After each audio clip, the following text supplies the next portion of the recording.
Good evening. Hello বন্ধুরা, স্বাগত জানাচ্ছি বেলার ল্যাঙ্গুয়েজ স্কুলে। আজকে আমরা ক্লজ, উপবাক্য বা বাক্যাংশ সম্পর্কে জানব, যেগুলো স্পোকেন এবং রিটেন ইংলিশে খুবই দরকার লাগে। তাহলে চলুন আজকে ক্লজ বা বাক্যাংশ সম্পর্কে জেনে নিই। ক্লজ, উপবাক্য বা বাক্যাংশ অর্থাৎ আমরা সেন্টেন্স বা বাক্য জানি যে একটি সাবজেক্ট থাকবে, একটি ভার্ব থাকবে, অবজেক্ট থাকলেও পারে, না থাকলেও পারে, তাহলে সেন্টেন্স হয়ে যায়। কিন্তু অনেকগুলো সেন্টেন্স বা একের অধিক সেন্টেন্স মিলে যখন বড় সেন্টেন্স বা বাক্য গঠিত হয়, তখন আপনাকে এই ক্লজ বা উপবাক্য সম্পর্কে জানতেই হবে। কারণ ক্লজ বা উপবাক্য হচ্ছে বড় বাক্যের মধ্যে ছোট ছোট অন্যান্য বাক্যগুলো। সেটা একের অধিক হবে, দুইটা হতে পারে, তিনটা হতে পারে, অথবা অনেকগুলো বাক্য একসাথে হতে পারে। অনেকগুলো বাক্য একসাথে হয়ে আরেকটা বাক্য গঠিত হয়, অর্থাৎ একটি বড় বাক্য। সেখানে অন্যান্য ছোট ছোট বাক্যগুলো হয়ে যাবে ক্লজ, উপবাক্য বা বাক্যাংশ। তাহলে ক্লজ আমরা বুঝেছি মানে অনেকগুলো বাক্য মিলে একটি বড় বাক্য গঠিত হবে। তাহলে ক্লজ আবার তিন প্রকার হয়ে থাকে: principal clause, subordinate clause, coordinate clause.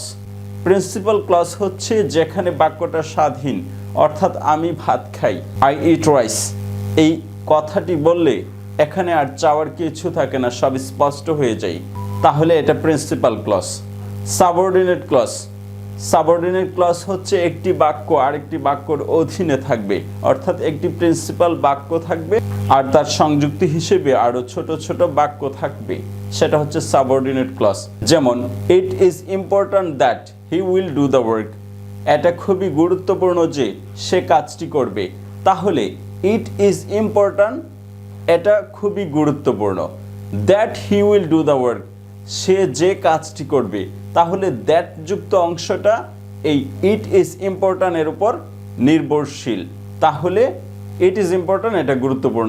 That he do the work, সে যে কাজটি করবে, এতটুকু বললে একটা বাক্য হয়, কিন্তু আরো কিছু জানার বাকি থাকে, আর এটাই হচ্ছে ডিপেন্ডেন্ট ক্লজ। আর যেটা জানার বাকি থাকে না সেটা হচ্ছে ইন্ডিপেন্ডেন্ট ক্লজ। তাহলে যা জানার থাকবে সেটা হচ্ছে ডিপেন্ডেন্ট ক্লজ, আর যেই সেন্টেন্সের মধ্যে কোনো কিছু এক্সট্রা জানার থাকবে না সেটা হচ্ছে ইন্ডিপেন্ডেন্ট ক্লজ। তাহলে সাবঅর্ডিনেট ক্লজে একটি প্রিন্সিপাল ক্লজ থাকে আর বাকিগুলো ডিপেন্ডেন্ট ক্লজ থাকে, অর্থাৎ এই প্রিন্সিপাল ক্লজের উপর নির্ভরশীল অর্থ প্রকাশ করতে। আর কোঅর্ডিনেট ক্লজ হচ্ছে একই জাতীয় দুটো কাজ যখন আপনি কনজাংশন বা কনজাক্ট করবেন, কনজাংশন দিয়ে জয়েন করবেন, তখন এটাকে কোঅর্ডিনেটিং ক্লজ বলে। He ask and I replied, সে আমাকে জিজ্ঞেস করলো এবং আমি উত্তর দিলাম, অর্থাৎ একই জাতীয় দুটো শব্দ। এই তিন রকমের ক্লজের মধ্যে প্রিন্সিপাল ক্লজ আপনি সহজেই বুঝে যাবেন, যেটা একটা সাবজেক্ট একটা ভার্ব থাকবে। কোঅর্ডিনেটিং ক্লজ এটাও আপনি বুঝে যাবেন যে সমজাতীয় অর্থ প্রকাশ করবে, কিন্তু সেন্টেন্স ভিন্ন হবে। আর সাবঅর্ডিনেট ক্লজটা হচ্ছে আপনি একটু কষ্ট করে বুঝতে হবে, কারণ যত কাজ সেটা হচ্ছে এটার মধ্যেই। আর ইংরেজি বলা লেখা সবকিছুর সৌন্দর্য এই সাবঅর্ডিনেট ক্লজের উপরেই নির্ভর করে। আপনি বড় বড় বাক্য গঠন করতে পারেন এই সাবঅর্ডিনেট ক্লজ দিয়ে। তাহলে এই সাবঅর্ডিনেট ক্লজের আবার তিনটা ধারা আছে। এটা হচ্ছে noun clause, adjective clause, adverbial clause. অর্থাৎ এটা নাউন ক্লজ হতে পারে, নাউন উপবাক্য হতে পারে, অ্যাডজেক্টিভ ক্লজ বা দোষ গুণ এ জাতীয় উপবাক্য বা বাক্যাংশ হতে পারে, অ্যাডভার্বিয়াল ক্লজ বা কোনো কাজ কিভাবে সম্পন্ন হবে এরকম বাক্য গঠিত হতে পারে। তাহলে এই সাবঅর্ডিনেট ক্লজের এই যে তিন প্রকার আছে তার মধ্যে আজকে আমরা নাউনটা দেখব। আর এই নাউনের মধ্যে আবার পাঁচটা ভাগ আছে। এটা হচ্ছে subjective clause, objective clause, complement with subject এবং কমপ্লিমেন্ট উইথ অবজেক্ট। এই কমপ্লিমেন্টটা আবার দুই রকমের হবে। সাবজেক্টের কমপ্লিমেন্টও হতে পারে, মানে সাবজেক্ট যা থাকবে সে সম্পর্কে আরও তথ্য দিবে। অবজেক্টিভ কমপ্লিমেন্টও হতে পারে, মানে অবজেক্ট যা থাকবে তার পাশে আরও তথ্য দিবে এই অবজেক্ট সম্পর্কে। অ্যাপোজিশন ক্লজ, অর্থাৎ দুটো সেন্টেন্স দ্বারা একই জিনিস বোঝাবে। তার মধ্যে আজকে আমরা শুধু এই নাউন ক্লজটা দেখব। তাহলে principal clause, subordinate clause, coordinate clause. এই সাবঅর্ডিনেট ক্লজের তিন প্রকার আছে: নাউন, অ্যাডজেক্টিভ, অ্যাডভার্বিয়াল। তিন প্রকারের মধ্যে নাউন যে একটা আছে এটা আবার পাঁচ রকমের হয়ে থাকে। তাহলে পাঁচ রকমের মধ্য থেকে আজকে শুধু সাবজেক্টিভ ক্লজটা দেখব। তাহলে আজকে শুধু এই সাবজেক্টিভ ক্লজটা দেখব। আর এখানে যে 5 রকমের উপাদান লিখেছি, এই কমপ্লিমেন্ট 2 রকমের আছে এটার মধ্যে। এই 5টা কিন্তু আবার ফাংশন অফ নাউনও বলা হয়, অর্থাৎ নাউনের 5টি ফাংশন, মানে এই 5 জায়গায় নাউন বসতে পারে। তাহলে যেই 5 জায়গায় নাউন বসতে পারে সেই 5 জায়গায় আবার নাউন ক্লজও বসতে পারে। নাউন ক্লজ মানে পুরো একটি সেন্টেন্স নাউনের কাজ করবে, তাহলে এটাই হবে নাউন ক্লজ। তাহলে এই 5 জায়গার মধ্যে আজকে শুধু সাবজেক্টিভ, অর্থাৎ সাবজেক্টের জায়গায় যে নাউন বসে সে অথবা নাউনের পরিবর্তে যে একটি সেন্টেন্স বসে নাউনের কাজ করে, সেই কাজটাই আজকে দেখব। নাউন ক্লজ নামবাচক উপবাক্য বা বাক্যাংশ as a subject two verb, ভার্বের সাবজেক্ট হিসেবে একটা বাক্য আসবে, সেটা হবে নাউন ক্লজের সাবজেক্টিভ। তাহলে ভার্বের কর্তা হিসেবে আসবে, অর্থাৎ একটা সেন্টেন্স একটা ভার্বের কর্তা হিসেবে আসবে, সাবজেক্ট হিসেবে আসবে। যেমন আই ইট রাইস, আমি ভাত খাই, এখানে আই হচ্ছে সাবজেক্ট। এই আই এর জায়গায় একটি সেন্টেন্স চলে আসবে এবং এই সেন্টেন্সটি যে আই এর জায়গায় আসবে অর্থাৎ নাউনের জায়গায় আসবে, সেই জায়গাটাই হয়ে যাবে নাউন ক্লজ। আর এইটাই আজকে আমরা বাংলা ইংরেজি সহ জেনে যাব। ইট ইজ ক্লিয়ার, এটা স্পষ্ট একটি sentence. Jafri has stolen the money, Jafri টাকাগুলো চুরি করেছে। এটা স্পষ্ট, জাফরি টাকাগুলো চুরি করেছে। এখানে দুটো সেন্টেন্স, এখানে 2টা সেন্টেন্সই কিন্তু প্রিন্সিপাল ক্লজ, স্বাধীন বাক্য।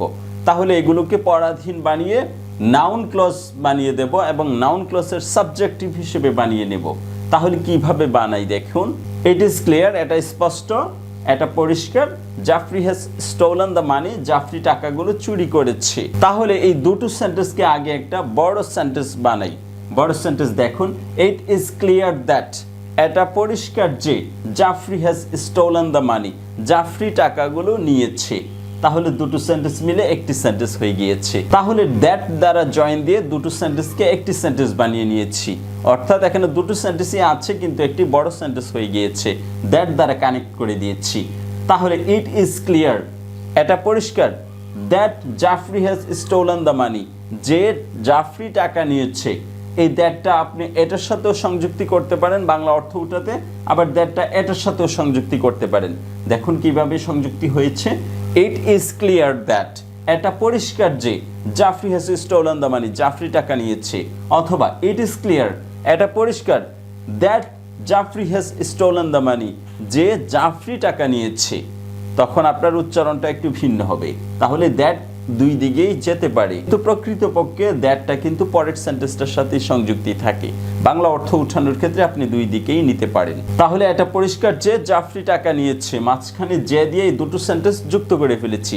এখন দুটো সেন্টেন্স যুক্ত করে আমরা ন্যারেশনের মতো করে ফেলেছি। এখন এটাকে নাউন ক্লজের সাবজেক্টিভ বানিয়ে নেব। তাহলে কিভাবে বানাবো? তাহলে ইট ইজ ক্লিয়ার, এই যে অংশটা এটা নিয়ে যাব পরে। That Jafri has stolen the money, Jafri টাকা চুরি করেছে, এটা নিয়ে আসবো সামনে। তাহলে নিয়ে আসি, that Jafri has stolen the money, Jafri যেই টাকা নিয়েছে। তখন এই যে এর অর্থটা পরে আসবে, আগে জাফরির নামটা আসবে। That Jafri has stolen the money, Jafri যে টাকা নিয়েছে। ইট ইজ ক্লিয়ার, এটা স্পষ্ট। আর এখন যেহেতু আমি সাবজেক্টিভ বানিয়ে নেব, অর্থাৎ এখানে ইজের সাবজেক্ট হয়ে যাবে এই পুরো সেন্টেন্সটা, তখন এই ইট যে ছিল এই ইটটা উঠে যাবে।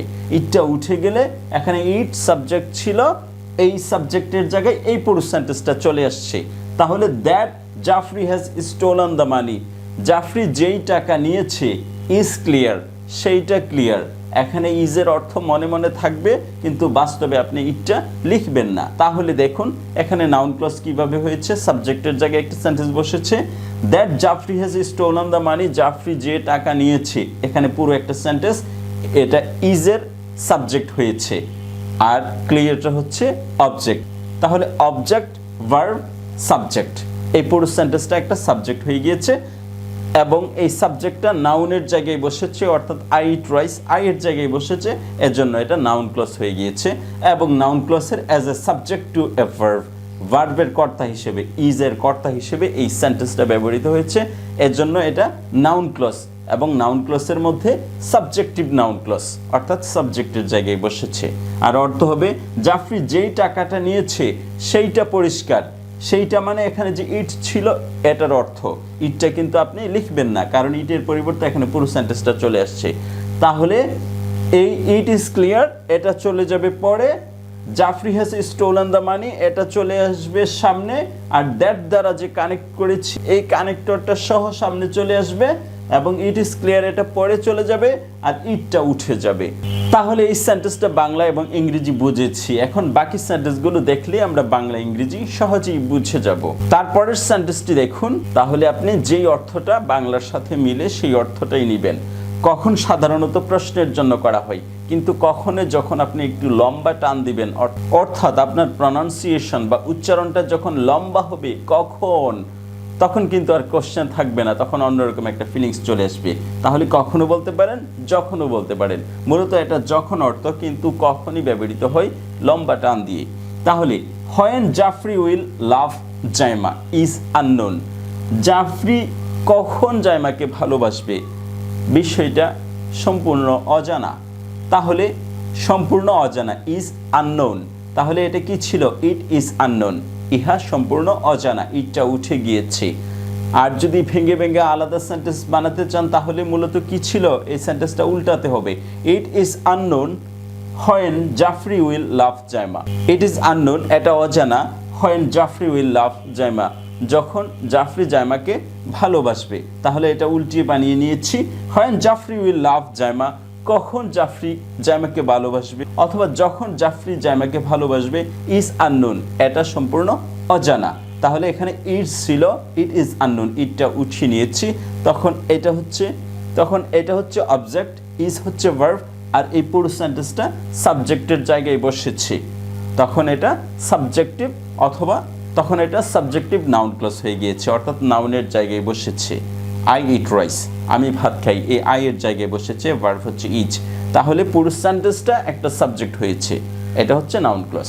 ইট ইজ আননোন এটা অজানা, when Jafri will love Zaima যখন জাফরি জাইমাকে ভালোবাসবে। ইট দিয়ে পড়লে বাক্যটা উল্টাতে হবে, মানে ইট যখন আপনি এক্স্যাক্টলি বসিয়ে দেবেন তখন বাক্যটা কিন্তু উল্টাতে হবে, অন্যথায় অর্থ উঠবে না। আর মাঝখানে হোয়েন জয়নিং হিসেবে কাজ করবে, আর এখানে কিন্তু জয়নিং হিসেবে কাজ করে নাই, অর্থাৎ একটা পুরোটা সাবজেক্ট হয়েছে যে দ্বারা শুধু ডিপেন্ডেন্ট হয়েছে। হোয়েন কখন দ্বারা ডিপেন্ডেন্ট অর্থ বুঝিয়েছে। তারপরের সেন্টেন্সটা দেখুন, either Jafri will love Zaima is uncertain, Jafri জাইমাকে ভালোবাসবে কি না, ইজ আনসার্টেন বিষয়টা অনিশ্চিত, মানে ইট ইজ আনসার্টেন, তাহলে ইটটা উঠে গিয়েছে। আবার উল্টিয়ে আপনি এই সেন্টেন্সটাও বানাতে পারেন, it is uncertain whether Jafri will love Zaima, Jafri জাইমাকে ভালোবাসবে কিনা এটা অনিশ্চিত। তাহলে উইদার অর্থ হচ্ছে কি না, অথবা আদৌ কিনা, আদৌ জাফরি জাইমাকে ভালোবাসবে কিনা অনিশ্চিত। তাহলে ইট ইজ আনসার্টেনটা হয়েছে is uncertain. Either Jafri will love Zaima এটা হচ্ছে সাবজেক্ট, ইজটা হচ্ছে ভার্ব, আর এটা হচ্ছে অবজেক্ট। আর এই পুরোটা সাবজেক্টের জায়গায় বসছে, এজন্য নাউন ক্লজ হয়ে গিয়েছে। সাবজেক্টের জায়গায় বসছে, এজন্য সাবজেক্টিভ নাউন ক্লজ হয়ে গিয়েছে। তারপরের সেন্টেন্সটা দেখুন, how Jafri loved Zaima was mysterious, কেমন করে জাফরি জাইমাকে ভালোবাসলো এটা সম্পূর্ণ রহস্যময়, এটা সম্পূর্ণ রহস্যময় ছিল। ইট ওয়াজ মিস্টেরিয়াস এটা সম্পূর্ণ রহস্যময় ছিল। এখানে যেহেতু পাস্ট, এখানেও পাস্ট হয়েছে, দুটো সেন্টেন্সে পাস্ট হয়েছে, সমতা বিধান করেছে। তাহলে ইট ওয়াজ আনসার্টেন এটা ছিল রহস্যময়, তাহলে ইটটা উঠে গিয়েছে। আবার উল্টিয়ে এভাবেও লিখতে পারেন, it was uncertain how Jafri loved Zaima, এটা সম্পূর্ণ অনিশ্চিত ছিল জাফরি জাইমাকে কিভাবে ভালোবাসলো বা যেভাবে ভালোবাসলো। What Jafri did was excellent, Jafri যা করেছিল চমৎকার ছিল। তাহলে এটাও পাস্ট, এটাও পাস্ট। হোয়াট জাফরি ডিড এতটুকু একটি সেন্টেন্স, এখানে অবজেক্ট নেই, না থাকার কারণে দুটো ভার্ব পাশাপাশি বসছে, তার মানে এটা বুঝবেন না যে সেন্টেন্সটা শুদ্ধ নয়। দুটো ভার্ব পাশাপাশি বসছে, একটার সাথে আরেকটার কিন্তু ডাইরেক্টলি সম্পর্ক নেই। এখানে একটা শ্বাস ফেলবেন, তারপরে এখানে আরেকটা। What Jafri did was uncertain, Jafri যা করেছিল চমৎকার ছিল।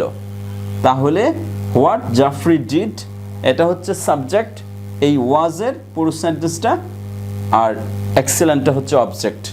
তাহলে অবজেক্ট, ওয়াজটা হচ্ছে ভার্ব, আর এই পুরো সেন্টেন্সটা হচ্ছে subject. Who has done this is a fool. যে এই কাজটা করেছিল সে বোকা। হু অর্থ হচ্ছে এখানে যে, আর এখানে ইটের অর্থ হচ্ছে সে।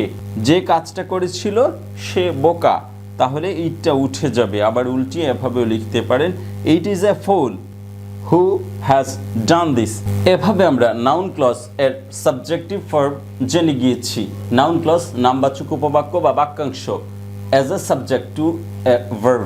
ভার্বের কর্তা হিসেবে একটি সেন্টেন্স যখন ব্যবহৃত হয় তখন এটা নাউন ক্লজ হয়ে যায়, আর যেহেতু সাবজেক্টের জায়গায় বসছে এজন্য সাবজেক্টিভ নাউন ক্লজ হয়ে গিয়েছে। নাউন ক্লজ আমরা আগেই বলেছি 5 প্রকারের হবে, তার মধ্যে আজকে সাবজেক্টিভ নাউন ক্লজটা জেনে গিয়েছি। সাবজেক্ট এর জায়গায় বসবে, অর্থাৎ সাবজেক্টের জায়গায় যে উপবাক্য বা বাক্যটা বসবে পরবর্তী ভার্বের সাবজেক্ট হিসেবে কাজ করবে, সেটা হচ্ছে subjective noun clause. It is clear Jafri has stolen the money. এটা স্পষ্ট জাফরি টাকা নিয়েছে। It is clear that Jafri has stolen the money. এটা স্পষ্ট যে জাফরি টাকা নিয়েছে। আর নাউন ক্লজে যখন আসবে তখন দেখুন অর্থটা, that Jafri has stolen the money is clear. Jafri যে টাকাটা নিয়েছে সেটা স্পষ্ট। When Jafri will love Zaima is unknown. Jafri কখন বা যখন জাইমাকে ভালোবাসবে এই বিষয়টা অজানা। Whether Jafri will love Zaima is uncertain. Jafri আদৌ জাইমাকে ভালোবাসবে কিনা বিষয়টা অনিশ্চিত। How Jafri love Zaima was mysterious. Jafri কিভাবে জাইমাকে ভালোবাসলো বিষয়টা আসলে রহস্যময়। What Jafri did was excellent. Jafri যা করেছিল না সেটা ছিল চমৎকার। Who has done this is a fool. যেই এই কাজটা করেছিল সে একটা বোকা ছিল। ভিডিওটি সম্পূর্ণ দেখার জন্য ধন্যবাদ। আশা করি নতুন নতুন ভিডিও পাওয়ার জন্য আমার এই চ্যানেলটি সাবস্ক্রাইব করে এই চ্যানেলটির সঙ্গেই থাকবেন। ভালো থাকবেন। Bye bye.